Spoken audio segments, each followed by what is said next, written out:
ठीक है, शुरू करते हैं अपनी क्लास। बाकी इस टाइप का कोई डाउट हो तो क्लास के एंड में कर लेंगे, है ना। चलिए, तो आपको पता है कि हम लोग पॉलिनोमियल कर रहे थे, बहुपद।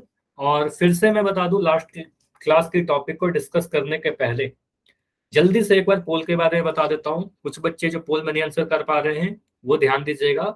जब भी कहता हूँ पोल में आंसर करिए, 3 डॉट पर क्लिक करना है आपको, फिर इस एक्टिविटी पे क्लिक करना है, वन पोल एक्टिव यहाँ पर कुछ लिखा आएगा, इस पर क्लिक करने के बाद एक क्वेश्चन का नंबर दिखेगा जिसके 4 ऑप्शन दिखेंगे। अच्छा, यहाँ पर पूरा क्वेश्चन ही दिखेगा, क्वेश्चन आपको स्क्रीन पर ही देखना है, सॉल्व कर लेना है, उसके बाद पोल में जाना है। ठीक है, तो आपको जो भी आंसर सही लगता है, अगर आपको डी लगता है तो डी पर क्लिक करोगे, उसके बाद यहाँ पर वोट पर क्लिक करना है, तो ये वोटेड लिखा हुआ आएगा, तभी आपका आंसर सबमिट होता है। ठीक है, तो इतना स्टेप करोगे आपका आंसर सबमिट हो जाएगा। ठीक है, ये करना जरूर। सभी की पोल डेटा देखी जाती है, 100% पोल में आंसर आने चाहिए, मतलब जितने बच्चे हो कम से कम आंसर सभी को करना है। सही या गलत वो सेकेंडरी चीज है, पहला इंपॉर्टेंट ये है कि आप आंसर करो। ठीक है, चलिए अब देखते हैं कि लास्ट क्लास में हमने क्या पढ़ा था। तो लास्ट क्लास में मेजरली हमने द्विघात बहुपद और त्रिघात बहुपद के बारे में जाना था। अगर मैं सभी को बताऊं कि बहुपद घातों के आधार पर किस किस टाइप के होते हैं, क्या क्या नाम होते हैं उनके, तो आप बोलोगे सर अगर हमारे पास जो बहुपद है उसका घात 1 है ना, अगर उसका घात 1 है तो उसको लिनियर पॉलिनोमियल या फिर रैखिक बहुपद कहेंगे। घात 1 होने का मतलब चर का जो मतलब उसमें वेरिएबल है उसका मैक्सिमम पावर 1 होना चाहिए। और द्विघात किसको कहेंगे, नाम ही है द्विघात, जिसका घात 2 हो। तो आप बोलोगे सर ऐसा बहुपद जिसमें चर का अधिकतम घात 2 हो या बहुपद का घात 2 हो तो उसको द्विघात बहुपद कहेंगे। अगर कोई ऐसा बहुपद हो जिसमें चर का अधिकतम घात 3 हो, और अधिकतम घात 3 होने का मतलब बहुपद का घात 3 हो जाएगा, तो हम कहेंगे सर अगर बहुपद का घात 3 है तो हम उसको क्यूबिक पॉलिनोमियल या फिर त्रिघात बहुपद कहेंगे। नाम से क्लियर है, त्रिघात मतलब 3 घात होने चाहिए, द्विघात मतलब 2 घात होने चाहिए, और याद रखिएगा रैखिक जहां पर भी आ जाएगा तो घात 1 होना चाहिए। ठीक है, तो मुझे बताइए अगर मैं कोई ऐसा इक्वेशन लिख दूं या बहुपद लिख दूं, 5x का power 2 plus 9x plus 7x का पावर 3, तो यहाँ पर बताइए इस बहुपद का घात क्या है, इस बहुपद का घात कितना है? त्रिघात। त्रिघात, हाँ। तो यहाँ पर देखो घात तो चर के ऊपर 2 भी दिख रहा है, 1 भी दिख रहा है और 3 भी दिख रहा है, लेकिन घात का मतलब सबसे बड़ा वाला घात, बार बार मैंने बोला अधिकतम, तो 2 1 3 में सबसे बड़ा क्या है, सबसे बड़ा 3 है, तो हम कहेंगे इस बहुपद का घात 3 होगा सर, तो इसको हम त्रिघात बहुपद कहेंगे। ठीक है, तो इसको त्रिघात बोलेंगे। समझ में आया, क्लियर है। इसी तरीके से मैं लिख दूं अगर m+9, तो यहाँ पर चर क्या है, हमारा चर m है, वेरिएबल m है, m के ऊपर घात 1 है, तो हम कहेंगे सर ये क्या है, ये रैखिक है। ठीक है, ये रैखिक है। तो इसी टाइप से कुछ और भी काफी सारे क्वेश्चन तो हमने कर, हाँ इस टाइप के क्वेश्चन काफी सारे कर रखे हैं। तो अभी मैं क्या करूंगा, आपसे एक रिकॉल क्वेश्चन पूछूंगा जिसको आंसर आपको करना है पोल सेक्शन। ठीक है, सर सभी लोग रेडी है? सर हाँ 3 से बताइए 5, शिवेंद्र। जिस बहुपद में 3 से 5 तो ज्यादा घात होते हैं वो रैखिक बहुपद ही कहलाता है ना। अगर 3 से अधिक घात रहेगा तो उसको चतुर्घाती कह सकते हैं, लेकिन जनरल आप उसको बहुपदी कहना, आपके सिलेबस में नहीं पूछा जाएगा। ठीक है, आपके सिलेबस में रैखिक, द्विघात और त्रिघात ही पूछा जाएगा। ठीक है, ओके सर। यस सर, यही पढ़ा रहे हैं स्वराज सर। अच्छा स्वराज सर भी यही पढ़ा रहे हैं। ठीक है, तो निम्नलिखित बहुपद में बहुपद के घात, अब बताना है आपको निम्न में से कौन सी बहुपद एक त्रिघात बहुपद नहीं है। अच्छा अब आपको बताना है कि दिए गए विकल्पों में से कौन सा त्रिघात बहुपद नहीं है। फिर से मैं रिपीट कर रहा हूं, कौन सा क्यूबिक पॉलिनोमियल नहीं है। ठीक है, तो आपको त्रिघात नहीं पहचानना है, आपको देखना है कि इनमें से कौन सा त्रिघात नहीं है। कंटिया सर। ठीक है, मैं काफी जल्दी कर पाओगे, ये सारी चीजें हमने ऑलरेडी काफी डिस्कस कर रखा है। हो गया सर। ठीक है, बस थोड़ी देर में बाकी बच्चे आंसर करने दीजिए सभी को। तो बस आपको देखना, इसका मतलब ये हुआ ना कि 3 ऑप्शन ऐसे होंगे जो त्रिघात होगा, एक ऑप्शन ऐसा होगा जो त्रिघात नहीं होगा। तो देखो कौन सा त्रिघात गया नहीं है, सर। कौन सा नहीं है, इसे सभी को बताने की जरूरत नहीं है, बस आप पोल में जाकर आंसर कर दो, आपका वोटेड लिखा हुआ आ रहा है मतलब आपका आंसर सबमिट हो गया है। ठीक है, और मैं खुद यहाँ से देख लेता हूँ कितने बच्चों ने आंसर कर दिया है। जैसे ही सभी लोग करेंगे, आपके सारे दोस्त लोग हैं यहाँ पर, है ना, तो जैसे ही सभी लोग करेंगे मैं खुद एंड करके इसको डिस्कस करूंगा। ठीक है, अभी भी क्लास में 4 या 5 बच्चे हो जिनका आंसर नहीं आया है, और मैं पोल में भी दिखा रहा था, पोल में कुछ बच्चों के नाम नहीं आ रहे हैं, तो प्लीज सभी लोग आंसर किया करें, क्योंकि अब हर दिन आपको मैं पोल का रिजल्ट आपको दिखाने की कोशिश करूंगा, ठीक है। आंसर जरूर करें। चलिए, तो अभी क्लास में जितने बच्चे हो सभी का आंसर आ चुका है, एक बच्चा और है। 5 सेकंड और रुकेंगे। 5 4 3 2 1। चलो, तो अभी ऑलमोस्ट सभी का आंसर आ गया है। और इस क्वेश्चन को अगर आप ध्यान से देखो तो जैसा आप सभी का आंसर बिल्कुल सही आ रहा है ना, तो आप सभी लोग कह रहे हो कि सर ऑप्शन डी होगा। देखो यहाँ पर मैं अगर ऑप्शन ए को देखो तो यहाँ पर चर हमारा y है, और y का जो मैक्सिमम घात दिख रहा है, सबसे बड़ा पावर वो 3 है, तो हम कहेंगे सर ये तो त्रिघात बहुपद है, तो ये हमारा आंसर नहीं हो सकता। ऑप्शन बी को देखूं तो यहाँ पर भी चर के ऊपर पावर 3 है, तो यह भी त्रिघात बहुपद है, तो यह भी आंसर नहीं हो सकता। ऑप्शन सी में p चर है और p के ऊपर घात 3 है, तो यह भी त्रिघात बहुपद है, यह भी आंसर नहीं हो सकता, है ना। ऑप्शन डी को देखोगे तो यहाँ पर भी मुझे 3 दिख रहा है, लेकिन ये 3 नहीं है। आप इसको सॉल्व करोगे ना तो ये मिल जाएगा जेड का स्क्वायर माइनस 8z का पावर बताओगे कितना दिख रहा है? जेड का पावर कितना है? 6। क्योंकि मुझे पता है सर, मुझे ये पता है x का पावर m का पावर अगर n रहेगा तो यहाँ पर m, तो यहाँ पर 3 और 2 गुना हो जाएगा, 3 और 2 गुना करके 6 मिलेगा। अब मुझे बताइए सबसे बड़ा घात कितना है? तो आप बोलोगे सर यहाँ पर जो सबसे बड़ा घात है वो 6 है ना, तो 3 नहीं आया घात, तो आप बोलोगे सर घात 3 नहीं है, तो ये त्रिघात बहुपद नहीं होगा, और नहीं है तो यही हमारा आंसर होगा, ठीक है। तो ऑप्शन डी हमारा बिल्कुल सही उत्तर है, क्लियर है।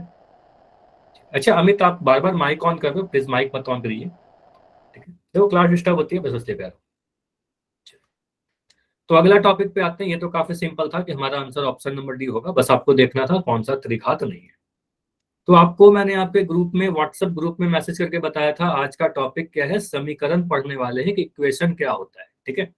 अभी मैं बिना कुछ भी आपको बताए हुए, बिना कुछ पढ़ाए हुए, आप सभी से मैं कुछ पूछना चाह रहा हूं। मुझे बताइए अगर मैं ऐसे लिख दूं 2x + 7y, ये हमारा समीकरण है या नहीं है? यस और नो, आप लोग आंसर बताइए। तो बंटी कह रहे हैं नहीं, साइना नो कह रही है यस, तो यहाँ पर मिथ अंतर आ रहा है, कुछ का नो कुछ का यस। बताओ चैट में लिख के बताओ। तो सुरेंद्र कह रहे हैं समीकरण।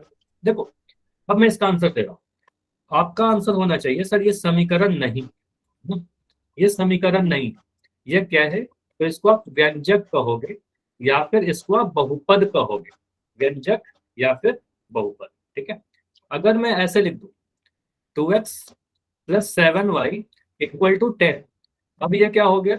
अब ये समीकरण बन गया, है ना, अब ये समीकरण बन गया, समझ में आया? तो अंतर दोनों में क्या दिख रहा है आपको? दोनों में क्या अंतर दिख रहा है? दोनों में अंतर ये दिख रहा है कि हाँ, दूसरे वाले में = का साइन है, बराबर का चिन्ह है, तो हम कहेंगे सर ये क्या है, ये समीकरण में हमेशा बराबर का चिन्ह होना चाहिए। समीकरण में क्या होना चाहिए? बराबर का चिन्ह होना चाहिए। और डिटेल में सीखते हैं कि समीकरण क्या होता है, व्यंजक क्या होता है। जैसे समझो, समीकरण में हमेशा आपको एक = का साइन दिखेगा। सबसे पहले हमें क्या दिखा कि समीकरण में सर = का साइन होगा। अब अगर कोई पर्सन मान लो यहाँ पर अगर खड़ा है, कोई भी इंसान अगर खड़ा है, तो आप इसको क्या कहते हो? सर ये हमारा राइट साइड है, दायां साइड है, ठीक है, और इसको हम लोग कहते हैं बायां साइड, ठीक है, जिसको आप कहते हो लेफ्ट साइड। तो = के लिए भी वही चीज है, = के एक दाएं तरफ होगा, एक बाएं तरफ होगा। तो जो = के राइट साइड में है, जो आपके दाएं हाथ के तरफ है, उसको हम लोग कहते हैं RHS। पूरा इसका होता है नाम राइट हैंड साइड, है ना, दाएं हाथ की तरफ। और = के बाएं तरफ, इस तरफ में क्या होगा? LHS, लेफ्ट हैंड साइड, हाँ लेफ्ट हैंड साइड कहलाएगा, LHS और RHS। और ये = का जो साइन है, इसको कहते हैं साइन ऑफ इक्वालिटी, या समानता का चिन्ह। और ये बस यही दिखाता है कि LHS और RHS दोनों क्या है आपस में? ये दोनों आपस में बराबर है, ठीक है, क्या है? इक्वल है। समझ में आया? इस समीकरण में आपको क्या क्या चीजें पता होनी चाहिए कि इक्वेशन में एक LHS होता है, एक RHS होता है, बीच में = का साइन होता है, और बाएं तरफ हमारा LHS होगा और दाएं तरफ हमारा RHS होगा। अगर मैं ऐसे लिख दूं x + 9 = 13, मुझे बताइएगा यहाँ पर LHS के तरफ क्या लिख रखा है? LHS में क्या लिख रखा है? क्या सर? LHS में क्या लिख रखा है? बाएं तरफ क्या लिख रखा है? तो = के बाएं तरफ ये पूरा हमारा LHS कहलाएगा। तो आप बोलोगे सर ये हमारा LHS है, x + 9, x + 9। और अगर मैं पूछूं कि RHS क्या है, दाएं हाथ की तरफ क्या लिख रखा है, तो आप बोलोगे सर ये हमारा 13 हो जाएगा। ठीक है, ये समझ में आ गया कि LHS क्या होता है, RHS क्या होता है, इक्वल टू क्या होता है। ठीक है, चलिए अगर आ मैं गया ऐसे लिख सर। दूं, अगर मैं लिख दूं 2x minus 7 equal to 13y plus 8, मुझे बताइएगा LHS की तरफ क्या लिख रखा है, LHS में क्या लिख रहा है, चैट में लिख दो। तो आप बोलोगे सर ये हमारा लिख रखा है 2x माइनस 7। 2x ठीक है, माइनस 7। 2x माइनस 7 ये हमारा LHS हो गया। और अगर मैं RHS की बात करूं, तो RHS प्लस बोलोगे सर इक्वल टू के दाएं तरफ होगा, तो RHS हमारा क्या हो जाएगा, 13y RHS होगा, plus 8 plus very good, 13y plus 8। चलो चैट में यूज करो ना, चैट में लिखो आप लोग। ठीक है, तो 13y प्लस 8 क्लियर है, LHS समझ में आ गया, RHS समझ में आ गया। ये दोनों क्या होंगे, इक्वल होंगे। समीकरण आपको बस हमेशा ध्यान रखना कि अगर इक्वल टू का साइन है वो समीकरण होगा, इक्वल टू का साइन नहीं रहेगा समीकरण नहीं कहलाएगा। अच्छा, पोल में क्वेश्चन पूछ रहे हैं, अभी समझ लो पहले। तो मैंने क्या क्या बताया, एक समीकरण में दो पक्ष होते हैं, दो साइड होते हैं, एक तरीके से समझिएगा। एक इक्वल टू के लेफ्ट साइड, जिसको हम लेफ्ट हैंड साइड कहते हैं, शॉर्ट फॉर्म में LHS लिखेंगे, बायां पक्ष। जो राइट साइड में है उसको राइट हैंड साइड कहते हैं, शॉर्ट फॉर्म में उसको हम लोग RHS लिखते हैं, दायां पक्ष होगा। और इन दोनों के बीच में ऐसा इक्वल टू का साइन रहेगा। ठीक है, सर तो x प्लस 2 बराबर 0 समीकरण है या नहीं है, मुझे बताओ, समीकरण है या नहीं है सर। है? बिल्कुल, आप बोलोगे सर इक्वल टू का साइन है, तो बिल्कुल एक समीकरण है। अगर मैं ऐसे लिख दूं x माइनस 9, ये समीकरण है या नहीं है, नहीं है सर। आप बोलोगे नो सर ये समीकरण नहीं है। ठीक है, अगर मैं लिख दूं x माइनस 1, x प्लस 2, ये समीकरण है या नहीं है, x नहीं है minus sir. 1 into x plus 2, बोलोगे सर इक्वल टू का साइन नहीं है तो समीकरण ये नहीं है। ठीक है, अगर मैं लिख दूं x minus 1 plus Z plus 7, ये समीकरण है या नहीं है, है सर। आप बोलोगे sir yes equal to sir. का साइन है, यस ये समीकरण है।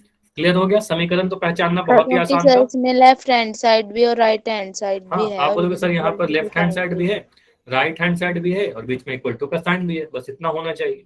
ठीक है, समीकरण में LHS और RHS बराबर होते हैं। हाँ समीकरण में वही तो, इक्वल टू का साइन क्या दिख रहा है, इक्वल टू का साइन यही बता रहा है कि दोनों आपस में बराबर है।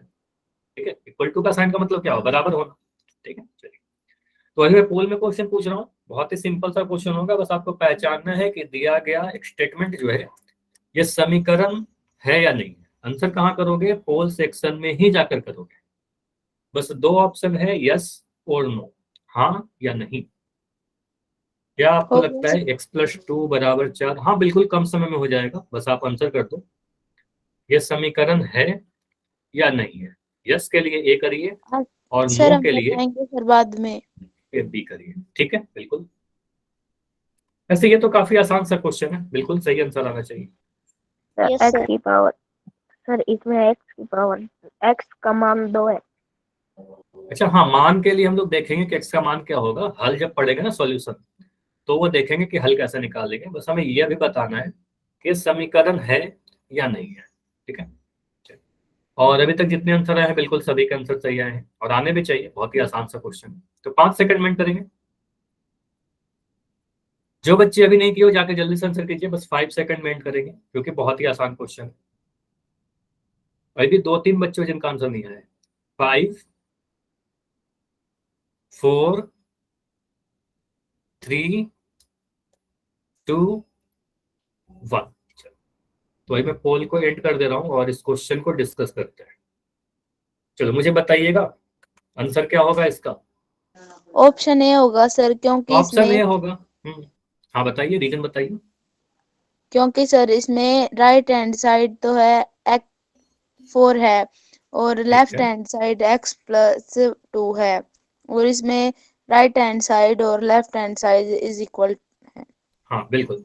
आप सिंपली ये बोलोगे सर हमारे पास इस इक्वेशन को, जब मैंने इस स्टेटमेंट को देखा सबसे पहले मुझे इक्वल टू का साइन दिख गया।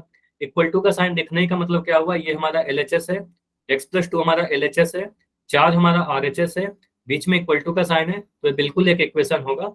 इक्वेशन ना होने का कोई सवाल नहीं है, बिल्कुल आंसर ये हमारा सही होगा, ऑप्शन बी नहीं होगा, नहीं कहने का कोई मतलब नहीं है। ठीक है, समझ में आया। तो बस इक्वल टू का साइन रहेगा, वो समीकरण हो जाएगा। ठीक है, चलिए। अगला क्वेश्चन देखिए, फिर से इसमें आपको पहचानना है कि चार ऑप्शन में कौन सा ऑप्शन समीकरण को लिखकर दिखाया गया है। कौन सा इक्वेशन है इसमें, मतलब चारों में से कोई एक ही समीकरण है, ठीक है, इन चारों में कोई एक हो गया समीकरण सर। है, ठीक है। हो गया सर। हो गया सर। ठीक है, फिर से मैं रिपीट कर रहा हूँ, प्लीज बार बार माइक ऑन करके मत बताइए, आप बस पोल में जाकर आंसर कर दो। मैं बार बार रिपीट कर रहा हूँ, क्योंकि देखो अगर आपके सारे फ्रेंड अगर माइक ऑन करके बताने लगे तो आपको ही प्रॉब्लम होगी, ठीक है। Sorry sir. कोई बात नहीं, ठीक है, सॉरी बोलने की जरूरत नहीं है, बस आप पोल में जाकर आंसर कर दो। जब मैं पोल एंड करता हूँ उस वक्त अगर आपको आंसर देना है तो बिल्कुल आप परमिशन ले लो, फिर माइक ऑन करके आंसर दे सकते हो। ऐसे ये सारे क्वेश्चन बहुत आसान है, और जैसा कि आप सभी का आंसर बिल्कुल सही आ रहा है, बहुत ही कम समय में आप आंसर कर सकते हो। प्लीज बस बैठे नहीं रहिए, ठीक है, जाकर आंसर करिए, बहुत ही इजी क्वेश्चन। तो इस क्वेश्चन को अभी मैं 10 सेकंड वेट करता हूँ। ऑलमोस्ट सभी का आंसर आ गया है और सभी का आंसर सही भी है, लेकिन दो आंसर मुझे इस वाले क्वेश्चन में गलत दिख रहे हैं। दो आंसर क्यों गलत हो गया? सर बहुत ही सरल आंसर क्वेश्चन। हम बता दें? अभी नहीं, आप चैट में लिख देना, इस बार आप चैट में लिख देना, ठीक प्लीज है। सर बताने दो, हमें बाद में बता देंगे पोलैंड होने ठीक के है, ठीक बाद। है, मैं पोलेंड करूंगा फिर आपको टाइम दूंगा, ठीक है। 5 4 3 2, चलो अभी आप माइक ऑन करके बता सकते हो कि आपका आंसर क्या है, और विथ रीजन बताना, कारण के साथ। ऑप्शन सी है सर, क्योंकि इसमें राइट हैंड साइड भी और left hand side is equal है। ठीक है, आप कह रहे हो सर ऑप्शन ए नहीं होगा। ऑप्शन ए क्यों नहीं होगा? क्योंकि यहाँ पर इक्वल टू का साइन नहीं है, ये नहीं होगा समीकरण हमारा। ऑप्शन बी में भी इक्वल टू का साइन मिसिंग है, ये भी आंसर नहीं होगा। ऑप्शन डी में भी इक्वल टू का साइन नहीं है, बराबर का साइन नहीं है, ऑप्शन सी भी नहीं होगा। अब मैं अगर ऑप्शन सॉरी डी नहीं होगा और ऑप्शन सी को मैं देखूं तो ऑप्शन सी में हमें इक्वल टू का साइन दिख गया। जैसे इक्वल टू का साइन दिखा हम कहेंगे सर ये हमारा जो है बाएं तरफ, इसको हम एलएचएस कहेंगे, इसको हम आरएचएस कहेंगे, है ना। तो और बीच में इक्वल टू का साइन है, दोनों बराबर है, तो ये हमारा समीकरण होगा। हमारा आंसर क्या होगा? Option number C. जैसा आपने बताया था बिल्कुल आपका आंसर सही था, विथ रीजन भी आपने बिल्कुल सही बताया था, ठीक है। अब वाई का वैल्यू कितना होगा? कुछ बच्चे लिख रहे हैं सर वाई का वैल्यू 6 होगा, बिल्कुल सही लिख रहे हो। वो अभी हम लोग नहीं देख रहे, अभी हम लोग बस ये देख रहे हैं कि ये समीकरण है या नहीं, ठीक है। तो बिल्कुल आपका आंसर होगा ऑप्शन नंबर सी, समीकरण, ठीक है। चलिए अगला क्वेश्चन, फिर से सेम क्वेश्चन है, बस ऑप्शन को बदले गए हैं। और इस बार फिर से जाइए पोल सेक्शन में जाकर आंसर दीजिए। फिर से आपको सेम चीज करना है, देखना है कौन सा इसमें समीकरण है। हो सेम गया सर। एक्सप्लेनेशन होगा जैसा पिछला क्वेश्चन का एक्सप्लेनेशन था, सेम चीज इसमें भी होगा। बस आपको ये देखना है कि ए बी सी या डी में कौन से आंसर है।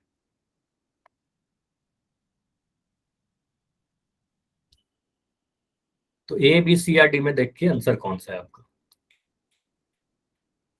तो जो लास्ट क्वेश्चन का एक्सप्लेनेशन था बिल्कुल सेम ही रीजन होगा, इसमें कुछ भी अंतर नहीं है। अगर पिछले क्वेश्चन में कोई डाउट नहीं है तो ये भी आंसर आपका बिल्कुल सही होगा। चलिए, तो अभी 2-3 बच्चे और जिनका answer नहीं है। हाँ कुछ बोल रहे हो क्या?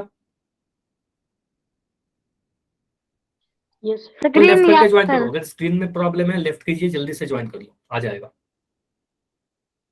ठीक है। 3 बार कर लिया अच्छा सर, फिर नहीं भी नहीं आ आ रही रही। तो आप नेटवर्क थोड़ा चेक करो अपना, नेटवर्क इशू है थोड़ा। खुले जगह में बैठने की कोशिश करो जहां पर नेटवर्क सही हो, और अगर बार बार कर रहे हो फिर भी नहीं आ रही है तो एक बार रिकॉर्डिंग देख लेना आप इस क्लास की, ठीक है। 5 4 3 2 1। सर ऐसे अटेंडेंस लग जाएगी? अटेंडेंस अटेंडेंस तो तभी लगती है जब आप 45 मिनट के ऊपर क्लास करते हो, लेकिन आप अगर ऐसा कह रहे हो तो मैं आपके सारे नोट कर लूंगा, अटेंडेंस लग जाएगी। लेकिन आप 1-2 बार लेफ्ट करके ज्वाइन करने की कोशिश करो ना, बिल्कुल सही हो जाएगा, क्योंकि स्क्रीन बिल्कुल दिख रही है, ठीक है। नेटवर्क इशू के कारण कई बार होता है कि आपकी स्पेशली आपकी नहीं दिख रही होगी स्क्रीन, तो लेफ्ट करके ज्वाइन करो, सही हो जाएगा। सर 5 में कॉल कर थोड़ी देर के बाद ट्राई कर लेना, ठीक है। हाँ, थोड़ी देर के बाद ट्राई करो, बिल्कुल सही हो जाएगा, ठीक है। चलो, तो इस क्वेश्चन का आंसर क्या होगा चैट में बताओगे? सी। आप बताएं लोग कह सर। रहे हैं सर ऑप्शन नंबर ए में। अच्छा कोई और बच्चा बताएगा इस बार, आप नहीं कोई और बताएगा, कोई और? क्यों सर, हमने बता बराबर का सकते। चिन्ह है सर। आप बता सकते हो सर लेकिन बार बार। हाँ जयदीप आप बताओ, चलो सर मैं जयदीप आप बता रहा बताओ। हूँ सर, सी में हाँ का बताइए, चिन्ह है और सी में क्या है? बराबर का चिन्ह। हाँ आप बोलोगे सर यहाँ बराबर का चिन्ह नहीं है, नहीं होगा आंसर, यहाँ बराबर का चिन्ह नहीं है। यहाँ बराबर का चिन्ह नहीं है, ऑप्शन ए बी और डी में नहीं है, ऑप्शन सी में इक्वल टू का साइन है ना, तो आप बोलोगे सर यहाँ पर इक्वल टू का साइन है तो यही हमारा समीकरण होगा, क्योंकि यहाँ हमारा LHS भी है, यहाँ हमारा RHS भी है। ठीक है, क्लियर है? सेम रीजन था, सेम क्वेश्चन था, काफी जल्दी से आपने आंसर कर लिया, ऑलमोस्ट सभी का आंसर सही था कि सर ऑप्शन नंबर सी हमारा सही होगा। ठीक है, तो समीकरण पहचान लोगे सभी लोग, कभी भी आपसे पूछा जाए कि समीकरण है या नहीं है? Yes sir. ठीक है, तो समीकरण पहचानना बहुत आसान है, पहला चीज तो हमने ये देखा। अब हमारा जो अगला टॉपिक है वो है एक चर वाला रैखिक समीकरण। ठीक है, तो आप सोचो एक चर वाला रैखिक समीकरण क्या होता है। तो एक चर वाला रैखिक समीकरण पढ़ने के पहले हम लोग ये देखेंगे कि रैखिक समीकरण क्या होता है, यानी लीनियर इक्वेशन क्या होता है। मुझे बताओ, रैखिक का नाम आप सभी ने सुना है ना, आपको Yes. पढ़ा था रैखिक बहुपद। तो रैखिक बहुपद क्या होता है? अगर मैं आपसे पूछूं रैखिक बहुपद तो आप बोलोगे जिसमें अधिकतम हाँ, घात एक हो। वेरी गुड श्वेता, आप बोलोगे सर ऐसा बहुपद जिसमें चर का अधिकतम घात एक हो, या फिर उस बहुपद का घात अगर एक हो तो उसको हम रैखिक बहुपद कहेंगे। तो अगर आपसे समीकरण के बारे में बोला जाए तो आप बोलना ऐसा समीकरण जिसका घात एक हो या चर की अधिकतम घात एक हो उसको रैखिक समीकरण कहेंगे। याद हो गया सभी को? जब रैखिक बहुपद हमको पता है तो रैखिक समीकरण भी सेम चीज होगा, बस बहुपद के जगह पर समीकरण कर दीजिए, है ना। तो आप ये कह सकते जैसे हो जिस समीकरण में आप कुछ बोल रहे हो क्या? सर जिसमें x जैसे x+1 × 0। हाँ, x+1 बराबर 0 ना, ऐसा करो ना, x+1 बराबर 0। हाँ बिल्कुल, ये रैखिक समीकरण है, अभी उदाहरण से सीखेंगे हम लोग इसको। तो जिस समीकरण में चर की अधिकतम घात एक हो, चर मतलब वेरिएबल का अधिकतम घात एक हो, उसको रैखिक समीकरण कहेंगे। ठीक है, तो उदाहरण के तौर पर काफी सारा उदाहरण आप ले सकते हो, जैसे कि मैंने अगर यहाँ पर लिख दिया x-1 बराबर 2, जैसे आपने ऊपर ही बताया था x+1 बराबर 0, ये भी रैखिक समीकरण है। x-1 बराबर 2, पहले मैं पूछ रहा हूँ कि ये समीकरण है या नहीं है, और सभी लोग आंसर ऐसा मुझे चैट में लिख के दो, क्योंकि सब माइक ऑन करके बोलोगे तो फिर क्लास डिस्टर्ब होगी। समीकरण बोलोगे हाँ सर ये एक समीकरण है, रीजन क्यों है? क्योंकि यहाँ पर इक्वल टू का साइन है, LHS भी है, RHS भी है। ठीक है, अब मैं पूछ रहा हूँ कि रैखिक है या नहीं है। अब मैं क्या कर रहा हूँ, रैखिक है या नहीं है। तो रैखिक होने के लिए क्या होना चाहिए? चर के अधिकतम घात एक होना चाहिए। मुझे बताइए यहाँ पर चर जो x है उसका घात कितना है? तो आपको पता है सर अगर सिर्फ x लिखा गया है इसका मतलब x का ऊपर घात एक हो रहेगा, है ना, x का पावर एक है। तो आप बोलोगे सर यहाँ पर चर का जो घात है वो एक है। ठीक है, तो आप बोलोगे सर ये एक रैखिक समीकरण है, रैखिक भी है समीकरण भी है, तो इसको हम रैखिक समीकरण कहेंगे। ठीक है, चलिए अगला मुझे बताइए y+z बराबर 5 अगर लिख रखा है तो y+z बराबर 5 में मुझे बताइए समीकरण है या नहीं है? समीकरण है या नहीं है? आप बोलोगे सर इक्वल टू का साइन है, LHS आ गया हमारे पास, RHS आ गया हमारे पास, तो समीकरण तो है, ये दोनों समीकरण है। दूसरा वाला जो उदाहरण है यह भी समीकरण है। अब मुझे बताइए रैखिक समीकरण है या नहीं है? आप बोलोगे सर y का भी घात एक है और z का भी घात एक है, तो चर का अधिकतम घात कितना है? एक हुआ, तो हम कहेंगे सर यह भी रैखिक समीकरण है ना, यह भी रैखिक समीकरण। नहीं क्यों होगा? क्योंकि दोनों जगह पर तो चर का घात एक ही है ना। आपको क्या देखना था? चर का अधिकतम घात एक होना चाहिए, तो भले ही दो चर है लेकिन दोनों ही जगह चर का घात तो एक ही है ना, चर का मैक्सिमम पावर एक है, तो आप बोलोगे सर ये रैखिक समीकरण है। अगला उदाहरण देखिए, y बराबर 5 लिख रखा है, तो y बराबर 5 अगर लिख रखा है तो आप क्या बोलोगे, ये समीकरण है या नहीं है? तो आप बोलोगे सर बिल्कुल एक समीकरण है, क्योंकि इक्वल टू का साइन है, बराबर का साइन है, तो समीकरण होगा। उसके बाद मैं पूछूं कि रैखिक है कि नहीं, तो चर y है, y का घात एक है, तो हम कहेंगे सर ये रैखिक समीकरण भी है ना, तो आप बोलोगे सर ये रैखिक समीकरण है। क्लियर हुआ इतना? तो ये तीनों के तीनों क्या है? रैखिक समीकरण है। अगर मैं ऐसे लिख दूं x² + 9 बराबर 8, मुझे बताइए रैखिक समीकरण है क्या? ये जो मैं साइड में लिखा हूं ये रैखिक समीकरण है क्या?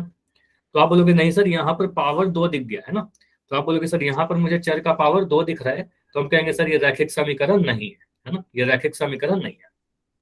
ठीक है, अगर मैं लिख दूं x+7, ये रैखिक समीकरण है क्या? मुझे बताइए, अगर मैं सिर्फ x+7 लिख दूं, जस्ट लिख रहे हो काफी लोग, आप बोलोगे सर ये तो समीकरण ही नहीं है ना, ये रैखिक तो था लेकिन समीकरण ही नहीं है, इक्वल टू का साइन नहीं है ना, इक्वल टू का साइन नहीं है तो समीकरण ही नहीं होगा, तो हम कहेंगे सर ये समीकरण ही नहीं है, तो रैखिक समीकरण कैसे हो सकता है? ठीक है, क्लियर हुआ इतना? ये समझ में आया सभी को? तो सारी चीज आपको देखनी होती है, समीकरण है या नहीं है और रैखिक है या नहीं। चलो हमारा टॉपिक क्या था आपको याद दिलाऊं, हमारा टॉपिक था एक चर वाला रैखिक समीकरण। पोल में आते हैं जयदीप, पहले सीख लो चीजों को, उसके बाद में पोल पूछ लूंगा, ठीक है। तो अब हमारा जो टॉपिक था वो था एक चर वाला रैखिक समीकरण। अभी तो हम लोग बस देखे रैखिक समीकरण। तो एक चर वाला रैखिक समीकरण में 3 वर्ड है, ध्यान से देखिएगा। पहला है एक चर, फिर रैखिक, फिर समीकरण। तो ऐसा रैखिक समीकरण जिसमें सिर्फ और सिर्फ एक चर हो। पहला क्या, लीनियर इक्वेशन और वन वेरिएबल। तो पहला समीकरण होने के लिए क्या जरूरी है, समीकरण होने के लिए जरूरी है कि एक हमारे पास LHS हो, एक हमारे पास RHS हो, और इसके बीच में इक्वल टू का साइन हो। अगर ऐसा रहेगा तो कहेंगे समीकरण है। रैखिक होने के लिए क्या जरूरी है, चर का जो घात है या चर का जो मैक्सिमम पावर है वो हमारा 1 होना चाहिए, अधिकतम घात 1 होना चाहिए, ठीक है। यहाँ मैं लिख दे रहा हूँ 1, ठीक है। उसके बाद एक चर वाला कहने का मतलब क्या हुआ, जो भी समीकरण हम लोग लिख रहे हैं उस समीकरण में सिर्फ और सिर्फ एक वेरिएबल होना चाहिए। अगर आप x को यूज कर रहे हो तो सिर्फ x को यूज कीजिए, अगर आप y को यूज कर रहे हो तो सिर्फ y को यूज कीजिए, सिर्फ y को यूज कीजिए, और अगर आप z को यूज कर रहे हो तो सिर्फ z को यूज कीजिए। मतलब जिसको भी यूज करो सिर्फ और सिर्फ एक चर ही यूज करो, एक साथ एक से ज्यादा चर को यूज नहीं करना है, ठीक है। चलिए अब मैं फिर से पुराने वाले उदाहरण पे आता हूँ, ठीक है। यहाँ पर मुझे बताइए, अगर मैं पहले वाले उदाहरण की बात करूं x-1 बराबर 2 की, ये एक चर वाला रैखिक समीकरण है क्या? आपने बोला समीकरण तो है, रैखिक भी है। इसमें चर कितने हैं? इसमें चर सिर्फ एक है, सिर्फ x है ना, सिर्फ एक ही चर को यूज किया गया। तो आप बोलोगे सर एक चर वाला है क्या? तो बिल्कुल बोलोगे सर ये एक चर वाला भी है ना, ये एक चर वाला रैखिक समीकरण है, जो आप पहला वाला जो उदाहरण लिख रखा है, ठीक है। चलिए अब दूसरा उदाहरण को देखो। अगर मैं यहाँ पर लिख रहा हूँ 2, दूसरा उदाहरण को आप देखकर बताओ क्या यह एक चर वाला रैखिक समीकरण है? रैखिक समीकरण तो है। आप बोलोगे सर रैखिक तो था ही और समीकरण भी था, लेकिन यहाँ पर चर देखो 2 आ गया, y और z। तो यहाँ पर चर हमारा y और z आ गया, तो हम कहेंगे सर ये एक चर वाला रैखिक समीकरण नहीं है, क्योंकि ये तो 2 चर वाला हो गया ना, क्योंकि यहाँ पर 2 चर दिख रहे हैं, y और z अलग अलग चर दिख रहे हैं, ठीक है। अब मैं लिख रहा हूँ y बराबर 5। तीसरे उदाहरण को देखो, तो आप बोलोगे सर हमें ये पता है कि सर ये रैखिक तो था ही और ये समीकरण तो था ही, ये तो हमने डिसाइड कर ही लिया था। अब हम बस ये देखना है कि यहाँ पर रैखिक है या नहीं है, सॉरी एक चर है या नहीं है। तो सिर्फ एक चर है, सिर्फ आप y को यूज कर रहे हो, है ना। तो आप बोलोगे सिर्फ y है सर हमारा, तो आप बोलोगे सर ये एक चर वाला रैखिक समीकरण है, चर भी सिर्फ y है, तो आप बोलोगे सर ये एक चर वाला रैखिक समीकरण है। क्लियर हुआ? इतना इतना क्लियर हुआ? ठीक है। तो 3 चीज हमें देखना होता है कि वो समीकरण है या नहीं है, वो रैखिक है या नहीं है, और उसमें एक चर है या नहीं है, ठीक है। चलिए 2 उदाहरण और लिख रखे हैं आपके पास। x-1 बराबर 2, जो मैं पहला उदाहरण अभी लिख रहा हूँ। मुझे बताइए पहला उदाहरण देखकर कि एक चर वाला रैखिक समीकरण है या नहीं है। तीनों ही चीज चेक करो। आप बोलोगे सर सबसे पहले तो मुझे दिख रहा है कि समीकरण है ना। पहले मैंने चेक किया कि समीकरण है या नहीं है, तो आपने बोला सर समीकरण तो है। उसके बाद मैं देख रहा हूँ कि इक्वल टू का साइन है तो समीकरण हो जाएगा, ये तो काफी आसान है। उसके बाद बोलोगे सर रैखिक है या नहीं है, रैखिक है या नहीं है। तो चर का अधिकतम घात 1 है, तो आप बोलोगे सर रैखिक भी है। उसमें चर कितने यूज किए गए? चर सिर्फ x को यूज किया गया, सिर्फ x को यूज किया गया, सिर्फ एक चर आया। तो आप बोलोगे सिर्फ एक चर आया, तो एक चर वाला रैखिक समीकरण, चर भी एक है, रैखिक भी है, समीकरण भी है। तो हम कहेंगे सर यस सर यह एक चर वाला रैखिक समीकरण है, ठीक है। अभी इतना आपको लिखना नहीं पड़ेगा, इतना आपको लिख कर नहीं करना है, ये तो मैं समझाने के लिए इतनी चीजें लिख रहा हूँ, आपको दिख जाएगा ये सारी चीजें, ठीक है। इसको मैं मिटा भी दे रहा हूँ, इतना लिखने की जरूरत है नहीं, बस आप देख के समझ जाओगे। चलिए ऑप्शन नंबर दूसरे वाले उदाहरण को देख के मुझे बताइए, यह एक चर वाला रैखिक समीकरण है क्या? पहले मैंने देखा इक्वल टू का साइन है, LHS RHS है, तो समीकरण तो है। पहला चीज हमने देखा समीकरण है, ठीक है। उसके बाद चर कितना लिखा गया? देखो 2 जगह पर चर है, लेकिन दोनों ही जगह y है, दोनों जगह सेम है ना। आप बोलोगे सर सिर्फ y का ही तो यूज किया गया, y के अलावा कुछ नहीं यूज किया गया, तो एक चर है ना। तो एक चर है, तो आप बोलोगे सर एक चर वाला भी है ना। चर के ऊपर घात कितना है? तो चर के ऊपर घात 1 है, यहाँ पर भी 1 है और यहाँ पर भी घात 1 है। तो हम कहेंगे सर ये एक चर वाला रैखिक समीकरण है, दोनों ही जगह पावर 1 दिख रहा है, तो हम कहेंगे सर ये रैखिक भी है। तो एक चर था, रैखिक भी था, चर का घात 1 था, समीकरण भी है, तो इसको कहेंगे सर एक चर वाला रैखिक समीकरण। क्लियर हुआ इतना? यह एक चर वाला रैखिक समीकरण है, ठीक है। चलो मैं कुछ और उदाहरण लिख रहा हूँ। मुझे उदाहरण नंबर 3 देखकर बताइए क्या यह एक चर वाला रैखिक समीकरण है? उदाहरण 3 देख के बताओ क्या यह एक चर वाला रैखिक समीकरण है। पहले मैंने देखा इक्वल टू का साइन, तो मुझे दिखा बिल्कुल सर ये एक समीकरण तो है, ठीक है समीकरण है। No sir. चर कितने हैं, सिर्फ एक चर है x है, तो एक चर वाला भी है, लेकिन चर की घात अगर देखो तो इसका घात कितना दिख रहा है, मैक्सिमम पावर कितना दिख रहा है, मैक्सिमम पावर 2 दिख रहा है ना। तो मुझे कितना चाहिए था, चर का घात मुझे 1 चाहिए था। देखो मैंने यहाँ बताया कि चर का घात हमेशा 1 होना चाहिए, है ना। तो एक चर वाला रैखिक समीकरण होने के लिए चर का घात 1 होना चाहिए। तो हम कहेंगे सर ये एक चर वाला रैखिक समीकरण नहीं है ना, ये एक चर वाला रैखिक समीकरण नहीं, ठीक है। समीकरण है, अगर आपसे कोई पूछे समीकरण है या नहीं तो बोलना बिल्कुल समीकरण है, एक चर वाला भी है लेकिन रैखिक नहीं है सर। रैखिक होने के लिए चर का घात 1 होना चाहिए, रैखिक नहीं है, ठीक है। उदाहरण 4 को देख के बताओ, उदाहरण 4 को देख के आप नहीं क्या है बोलोगे। सर, क्योंकि नहीं है, इसमें दोनों पक्षों के बीच क्षमता का चिन्ह भी है और इसमें दो चर एक होने चाहिए, चर की घात तो अगर लेकिन आप दो बोलोगे, चर। ठीक है मैं समझा रहा हूँ आपका बिल्कुल सही था आपने जो रीजन बताया, बस मैं थोड़ा सा करेक्ट कर रहा हूँ उसको। आप बोलोगे सर समीकरण तो है, ये समीकरण भी है, यहाँ पर चर का जो घात है वो 1 है दोनों जगह, रैखिक भी है, लेकिन यहाँ पर चर कितने हैं, तो आप बोलोगे सर 2 चर दिख गया y और z, है ना, y और z। तो हम कहेंगे सर एक चर वाला समीकरण है क्या, तो नहीं, एक चर वाला समीकरण नहीं है, तीनों चीज में एक चर होना जरूरी था। तो आप बोलोगे सर एक चर वाला रैखिक समीकरण इसको नहीं बोलेंगे, तो तीनों ही कंडीशन फॉलो होगा तभी जाकर हम बोलेंगे सर एक चर वाला रैखिक समीकरण। क्लियर हुआ। इसको क्या बोलोगे, इसका नाम अगर कोई आपसे पूछे तो आप बोलना सर ये 2 चर वाला रैखिक समीकरण है। इसको क्या बोलोगे, ये 2 चर वाला रैखिक समीकरण, ठीक है। समीकरण तो था ही और रैखिक भी था, लेकिन एक चर वाला नहीं था, ये 2 चर वाला आ गया क्योंकि यहाँ पर y और z आ सर गया, आपने जो ठीक है। एक चर वाले रेखिक और समीकरण लिख रखे हैं, ये तीनों होने जरूरी होते हैं ना। तीनों होने, एक चर वाला रैखिक समीकरण अगर पूछेगा तो एक चर होना चाहिए, समीकरण भी होना चाहिए, रैखिक भी होना चाहिए, ठीक है। ठीक है सर। जैसे मैं कुछ और भी उदाहरण दे रहा हूँ, पोल करने के पहले मैं कुछ क्वेश्चन पूछ रहा हूँ, मुझे बताइएगा अगर मैं ऐसे लिखता हूँ 2x+7 यह एक चर वाला रैखिक समीकरण है या नहीं है, बस आप यस या नो में आंसर करो। No sir. ये बोलोगे सर ये एक चर वाला रैखिक समीकरण नहीं है, कोई आपसे रीजन पूछे तो सीधे बोलना सर ये तो समीकरण ही नहीं है ना, इक्वल टू का साइन नहीं था तो हम कहेंगे सर समीकरण ही नहीं, ठीक है। रैखिक है और एक चर भी था लेकिन समीकरण नहीं कहलाएगा क्योंकि इक्वल टू का साइन मिसिंग था। अगर मैं लिख दिया 5x-9 बराबर 13 प्लस जेड, यह एक चर वाला रैखिक समीकरण है क्या। नो सर, क्योंकि आप इसमें बोलोगे दो सर ये, चर हैं। हाँ, क्योंकि 2 चर है, बोलोगे सर एक्स भी आ गया जेड भी आ गया, एक्स और जेड 2 चर आ गया ना, तो एक चर वाला रैखिक समीकरण नहीं, ठीक है। अब अगर मैं लिख रहा हूँ 2x का पावर 3 माइनस 9x बराबर 13, ये बताइए एक चर वाला रैखिक समीकरण है क्या।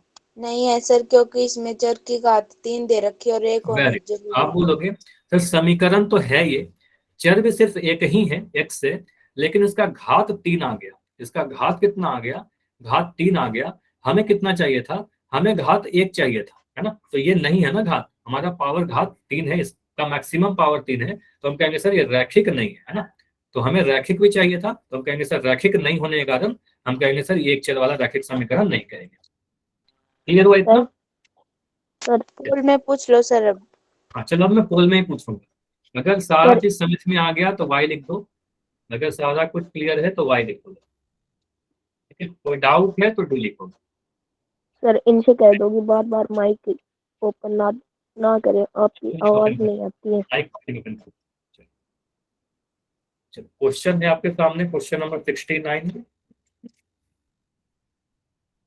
आंसर कीजिए, थोड़ी देर में आपको पोल दिखेगा। क्वेश्चन नंबर 69 में आपको करना है, बताना है इसमें से 4 ऑप्शंस में से कौन सा एक चर वाला रैखिक समीकरण है। Identify linear equation in one variable, एक चर वाला रैखिक समीकरण को पहचानिए। तो 3 चीज होते हैं, एक चर, रैखिक और समीकरण, तो तीनों ही चीज देखिए कहां पर हमारा समीकरण लिखा गया है, कहां पर हमारा रैखिक समीकरण लिखा गया है और किसमें सिर्फ एक हो चर को गया लिखे सर। गए, ठीक है। मैं बार बार कह रहा हूं आपको बस पोल में जाकर आंसर कर देना है, वोटेड आ जाए इसका मतलब आपका आंसर आ जाएगा, ठीक है। आपको हो गया बताने सर। बोलो ठीक किधर। है। ठीक है, तो अभी तक जितने आंसर आए हैं, तो 2 आंसर मुझे अभी भी गलत दिख रहे हैं, 2 आंसर गलत है, बाकी सभी का आंसर सही है। लेकिन अभी मुझे दिख रहा है कि अभी कुछ बच्चे हो जिनका आंसर नहीं आया है, 5 बच्चे हो जिनका आंसर नहीं आया है। तो फिर से अगली क्लास में पोल का रिजल्ट में आपको, अगर आपका नाम चाहिए तो प्लीज जाकर आंसर करिए। ठीक है, पोल में आंसर नहीं करोगे, आपका पोल रिजल्ट में नाम नहीं आएगा। ठीक है, चलिए, तो अभी 10 सेकंड रुकते हैं, लास्ट 10 सेकंड में इसको एंड करते हैं। कोई भी पोल को छोड़ना नहीं है आपको, सारा ही आंसर करना है। ऐसा मत करिया करो कि एक आंसर करो एक को छोड़ो, है ना, क्योंकि सारे ही आंसर देखे जाते हैं ना आपके। 5 सेकंड और, लास्ट 5 5 4 3 2 1। अभी मैं बंद कर रहा हूँ आपके पोल को, और आपका आंसर हम बताएं सर? बता सकते हो बिल्कुल अभी आप अपना आंसर। ऑप्शन ए होगा सर, क्योंकि इसमें एक चर भी है और समीकरण भी है और रैखिक भी है।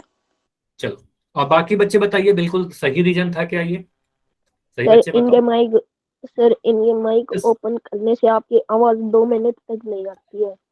अच्छा, ऐसा है क्या? क्यों सर, ये चलो, जब बोलते हैं आप इनको कुछ नहीं अच्छा ठीक है, कहते? अभी 1 मिनट। अगर आप बहुत बार बार माइक ऑन होगा तो फिर हो सकता है कि मैं आपके माइक को डिजेबल करूं कुछ देर के लिए। मैं हमेशा के लिए डिजेबल नहीं करूंगा, क्योंकि डिजेबल कर दूंगा तो फिर आप कुछ बोल नहीं पाओगे। तो अभी क्या करना है, अभी आपको सर आंसर चैट सेक्शन में देना है। ठीक है, क्योंकि देखो इससे क्या होता है, बिल्कुल प्रॉब्लम होती है, क्योंकि माइक जब कुछ बच्चे ऑन करते हैं तो हो सकता है कि फिर मेरी आवाज नहीं जाती है। ठीक है, तो बस आप कोशिश करो, क्योंकि सारे देखो यहाँ पर जितने भी लोग हैं सभी आपके फ्रेंड लोग ही है ना, तो कॉपरेट करना सभी को, है ना। चलिए, ये क्लास अच्छी तरीके से चल पाए, बस इसलिए कर रहा हूँ। ठीक है, तो एक चर वाले रैखिक समीकरण को पहचानना था। आप बोलोगे सर यहाँ पर अगर मैं सभी ऑप्शन को देखूं एक एक करके, तो मैं सभी को देखूं, पहला वाला ऑप्शन को देखूं, तो पहला वाला ऑप्शन समीकरण है या नहीं है? तो बोलोगे सर इक्वल टू का साइन है ना। चलो मैं इसको लिख रहा हूं। आप बोलोगे सर पहला वाला ऑप्शन समीकरण है, दूसरा भी समीकरण है, तीसरा वाला भी समीकरण है, चौथा वाला भी समीकरण है, क्योंकि सभी में जो है इक्वल टू का साइन सभी में है। तो आप बोलोगे, उसके बाद मैं देखूं एक चर वाला कहां पर है, तो ऑप्शन नंबर बी में मुझे 2 चर दिख रहे हैं।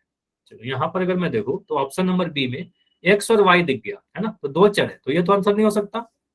ऑप्शन सी में देखूं तो मुझे एक्स और जेड दिख गया, तो ये भी आंसर नहीं हो सकता, हमें तो एक चर वाला चाहिए था, है ना। अब ऑप्शन ए में सिर्फ एक्स है ना, सिर्फ एक्स है, और ऑप्शन डी में भी सिर्फ एक्स है। ठीक है, सिर्फ एक्स है, समीकरण दोनों ही थे। ठीक है, अब मुझे बताइए रैखिक कौन सा है? तो आप बोलोगे सर रैखिक की बात करोगे तो चर का घात 1 होना चाहिए, जबकि यहाँ पर चर का घात 2 दिख रहा है ऑप्शन नंबर डी में, तो ये आंसर नहीं होगा। ये वाले को कहेंगे सर ये एक चर वाला रैखिक समीकरण है। ठीक है, क्योंकि चर का घात 1 है, तो समीकरण भी था, रैखिक भी था, और चर क्या था, सिर्फ चर भी सिर्फ एक थे, है ना, तो एक चर वाला रैखिक समीकरण होगा। क्लियर हुआ इतना? इतना समझ में आया? तो 3 चीज चेक करना है, रैखिक होना चाहिए, समीकरण होना चाहिए, और एक चर होने चाहिए। ठीक है, चलिए, तो बिल्कुल ऐसा ही क्वेश्चन और भी पूछूंगा, तो ध्यान से देखना है इस बार। अगर कोई डाउट हो तो बताया करो कि सर ये डाउट रह गया। ठीक है, अगला क्वेश्चन है आपके सामने, फिर से पूछा जा रहा है निम्न में से एक चर वाले रैखिक समीकरण को पहचानिए। क्वेश्चन बिल्कुल सेम है, बस ऑप्शन को बदले गए। और इस बार जब मैं पोल एंड करूंगा प्लीज आप लोग आंसर चैट सेक्शन में लिखना अपना। ठीक है, तो निम्न में से एक चर वाले रैखिक समीकरण को पहचानिए, identify linear equation in one variable. तो देखिए इसमें से कौन सा एक चर वाला रैखिक समीकरण है। तो 3 चीज आपको चेक करना है, एक चर होना चाहिए, रैखिक होना चाहिए, और समीकरण होना चाहिए। समीकरण होने के लिए इक्वल टू का साइन होना जरूरी है, रैखिक होने के लिए चर का घात मैक्सिमम घात जो होना चाहिए वो 1 होना चाहिए, एक बार रिपीट कर दे रहा हूं, और एक चर होने के लिए मतलब आपको पता है सर उस समीकरण में सिर्फ और सिर्फ एक चर होने चाहिए, एक चर वाला समीकरण होने के लिए। ठीक है, चलिए, ये काफी सारा हिंट मैंने दे दिया, और इस क्वेश्चन का आंसर बिल्कुल सही होना चाहिए, और मुझे चैट पोल सेक्शन में 100% आंसर अभी सही दिख रहे हैं। तो अभी क्लास में जितने बच्चे हो ऑलमोस्ट आधे बच्चों ने आंसर किया है, मतलब क्लास में मुझे 20 बच्चे दिख रहे हो, और अभी मुझे 12 आंसर दिख रहे हैं जिनके आ चुके हैं, और 12 ही आंसर सही है। ठीक है, एक भी आंसर गलत नहीं हुआ है, लेकिन अभी भी आधे बच्चे ऐसे हो जो आंसर नहीं किए हो, और ये सारे क्वेश्चन में आपको ज्यादा समय नहीं लगना चाहिए, है ना, क्योंकि एग्जाम में भी अगर ऐसा क्वेश्चन आता है तो आपको समय बचाना है ऐसे क्वेश्चन पे, ठीक है। तो 10 सेकंड रुकेंगे, लास्ट 10 सेकंड, प्लीज जाकर आंसर कीजिए, प्लीज जाकर आंसर कीजिए पोल सेक्शन में, तभी आपका नाम आएगा रिपोर्ट में। पोल सारे आपके लिए ही लाए जाते हैं, तो आपको ही करना है उसका आंसर। उसके बाद में अगर डाउट होगा, गलत होगा, तो मैं उसको डिस्कस करूंगा, ठीक है। आप ये मत सोचा करो कि मुझे मेरा गलत हो जाएगा, ठीक है। पहले इंपॉर्टेंट है कि आप आंसर करिए। चलिए 5 सेकंड, 5 4 3 2 1। चलो अभी मैं पोल को एंड करता हूं, और इस क्वेश्चन को अगर हम देखें तो आप क्या कहोगे। इसमें सर एक चर वाला रैखिक समीकरण पहचानना है। ऑप्शन ए को देखूं तो आप बोलोगे सर ऑप्शन ए में इक्वल टू का साइन नहीं है, तो ये हमारा आंसर नहीं हो सकता, क्योंकि ये समीकरण ही नहीं है ना। ऑप्शन नंबर ए क्या है, समीकरण ही नहीं है।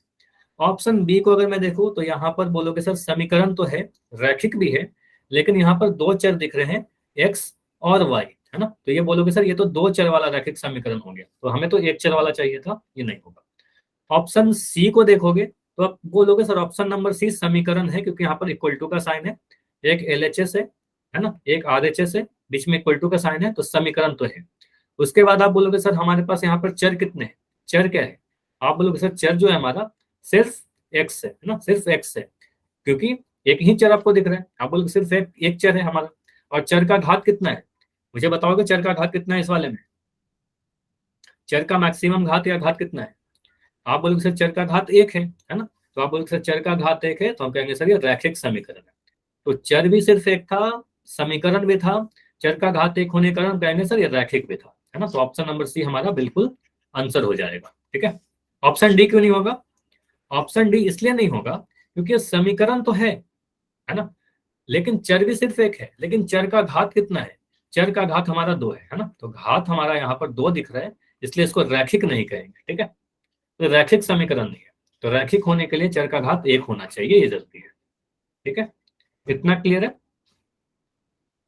चलो तो ऑप्शन नंबर सी बिल्कुल इस क्वेश्चन का सही उत्तर था। और option question number next question फिर से सेम क्वेश्चन है, क्वेश्चन तो सेम है, ऑप्शन बदले गए हैं, चेक करो, सेम क्वेश्चन है, बस आपको देखना है कि इनमें से रैखिक समीकरण कौन सा है, सॉरी एक चर वाला रैखिक समीकरण कौन सा है। चलिए मैंने पोल को लॉन्च कर दिया है, आप देखकर बताइए एक चर वाले रैखिक समीकरण इसमें अगर आपसे पहचानने के लिए पूछा जाए तो आप क्या करोगे। हड़बड़ी मत करो, आराम से करो जाकर। पहले चारों ऑप्शन को देखिए ध्यान से, डिसाइड कर लो कि कौन सा आपका एक चर वाला रैखिक समीकरण। फिर से आपको चेक करना होगा समीकरण कौन सा है, रैखिक होना चाहिए और सिर्फ एक चर होने चाहिए। तीन कंडीशन है, तीनों ही कंडीशन जहां पर फुलफिल करेगा वही आपका आंसर होगा, कोई दो कंडीशन फॉलो करेगा वो आपका आंसर नहीं होगा, ठीक है। चलिए फिर से वही है, सभी का आंसर सही है, एक दो आंसर लेकिन मुझे गलत दिख रहा है, तो जिनका भी आंसर गलत हो रहा है आप लोग प्लीज माइक ऑन करके चैट में जैसे भी आपको लगता है, जैसे भी आप कंफर्टेबल हो, आप बताया करो कि सर ये डाउट रह गया मेरा। अगर मैं समझाने के बाद समझ में आ जाती है तो अच्छी बात है, लेकिन उसके बाद भी कोई डाउट रहता है तो आप बता दिया करो, ठीक है। क्योंकि एम यही है कि सभी को समझ में आना चाहिए, हर एक बच्चे को समझ में आना चाहिए। चलिए तो अभी मैं 10 सेकंड और रुकता हूँ, 10 सेकंड में हो जाना चाहिए ऐसे सभी का। 5 सेकंड, सर 5, क्वेश्चन दिख रहा। क्वेश्चन नहीं दिख रहा, यस सर। क्यों, स्क्रीन प्रेजेंट है ना, स्क्रीन दिख रही है सभी को, स्क्रीन दिख रही है। एक बार लेफ्ट करके ज्वाइन करोगे, एक बार लेफ्ट करो और जल्दी से ज्वाइन करो आप, ठीक है। Okay sir. कभी भी ऐसा हो तो आपको यही करना है, आप जल्दी से लेफ्ट करके ज्वाइन कर लो, क्योंकि नेटवर्क इशू के कारण कई बार ऐसा हो सकता है कि स्क्रीन ना दिखे, ठीक है। चलिए तो थोड़ी देर वेट कर लेते हैं, बस थोड़ी देर वेट कर लेते हैं। ऑलमोस्ट ऐसा सभी का आंसर आ गया है, तो 5 सेकंड और रुकते हैं। 5 4 3 2 1। तो इस क्वेश्चन को देख लेते हैं कि इसका आंसर हमारा क्या होने वाला है। जैसा आप सभी का आंसर है, ऑलमोस्ट सभी का आंसर सही है इस वाले क्वेश्चन में। आप क्या बोलोगे सर अगर मैं ऑप्शन ए को देखूं? अच्छा चैट में आंसर लिख दीजिए, चैट में आंसर आ रहा है। अच्छा अंजलि आप क्या करो, अंजलि के आईडी से जो बच्चे हो आप चैट में आंसर दे दो अपना, ठीक है? पोल क्योंकि एंड हो चुका है, अगर अभी आपको स्क्रीन दिख रहा है तो आप चैट में आंसर लिख दो, ठीक है? ऑप्शन ए को देखोगे तो यहाँ पे मुझे तो काफी सारे चर दिख रहे हैं सर, वाई भी आ गया और जेड भी आ गया। तो यहाँ पर जेड वाई और जेड आ गया, 2 चर आ गए, तो आंसर तो नहीं हो सकता हमारा, हमें तो 1 चर वाला चाहिए था, है ना? ऑप्शन बी को देखोगे तो यहाँ पर एक्स भी आ गया, जेड भी आ गया, वाई भी आ गया, तो इतने सारे चर आ गए एक्स वाई जेड, तो आंसर नहीं हो सकता हमारा, ठीक है? ऑप्शन सी का बताओगे रीजन? एनीवन? ये माइक ऑन करके मैं आंसर जानना चाहता हूँ, कोई भी बच्चा माइक ऑन करके बताओ कि ये वाला जो है अरे इसकी हमारा आंसर क्यों नहीं होगा? इसकी घात 2 है सर, एक्स की घात Very 2 है, एक्स की घात Very 1 good, और इसकी है। Very good. Yes, Surendra sir. का भी आंसर सही था और शायद जयदीप ने बोला था, सभी का आंसर सही है। तो आप बोले अच्छा ठीक है, ये क्लियर है ना? आप बोलोगे सर यहाँ पर जो घात है हमारा वो घात 2 हो गया, जबकि हमें घात तो 1 चाहिए था, है ना? हमें रैखिक समीकरण चाहिए था। तो आप बोलोगे सर ये हमारा आंसर नहीं हो सकता क्योंकि इसका घात 2 है, ठीक है? ऑप्शन डी को आप देखोगे तो ऑप्शन डी को आप बोलोगे सर ये हमारा इक्वेशन है, समीकरण भी है, एलएचएस आरएचएस भी है। यहाँ पर आप बोलोगे सर चर, दोनों ही जगह पर चर का घात 1 लिखा गया तो रैखिक भी है, और इसमें सिर्फ एक चर को ही यूज किया गया, भले ही 2 जगह पर लिखा गया लेकिन सिर्फ एक्स को लिखा गया, तो सिर्फ एक चर है ना? तो आप बोलोगे सर एक चर वाला रैखिक समीकरण कहलाएगा ये, एक चर रैखिक समीकरण। तो हम कहेंगे ऑप्शन नंबर डी हमारा बिल्कुल सही उत्तर होगा। क्लियर है इतना? बताइए, ये समझ में आया?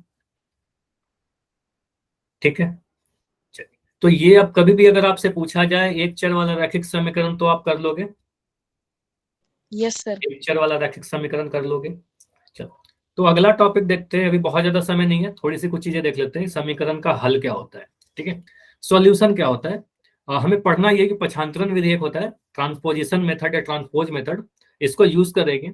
लेकिन ट्रांसपोज मेथड को देखने के पहले हम लोग ये समझते हैं कि किसी भी समीकरण का हल का मतलब क्या हुआ, सॉल्यूशन का मतलब क्या हुआ, ठीक है? पहले यही समझते हैं। जैसे कि अगर मैं यहाँ पर लिख दूं x+5 बराबर 7, अब यहाँ पर मैं पूछूं कि x का मान कितना होना चाहिए, तो मैं अज्यूम करता हूँ कि यहाँ पर आप में से 90% बच्चे सभी लोग बता दोगे कि सर यहाँ पर x का मान कितना होना चाहिए। बताओ, आप चैट में लिख के बता दो। 2 कह रहे हो ना? हाँ, तो आप सभी को पता है, इसका मतलब ये हुआ कि x का मान हम क्या पुट कर दें या कौन सी संख्या में 5 जोड़े तो हमारा 7 आ जाए। तो आप बोलोगे सर यहाँ पर x का मान जो होगा वो 2 होगा, क्योंकि हमें पता है सर 2 + 5 करेंगे तो हमारा कितना आ जाएगा, 7 आ जाएगा, मतलब 7 बराबर 7 आ जाएगा।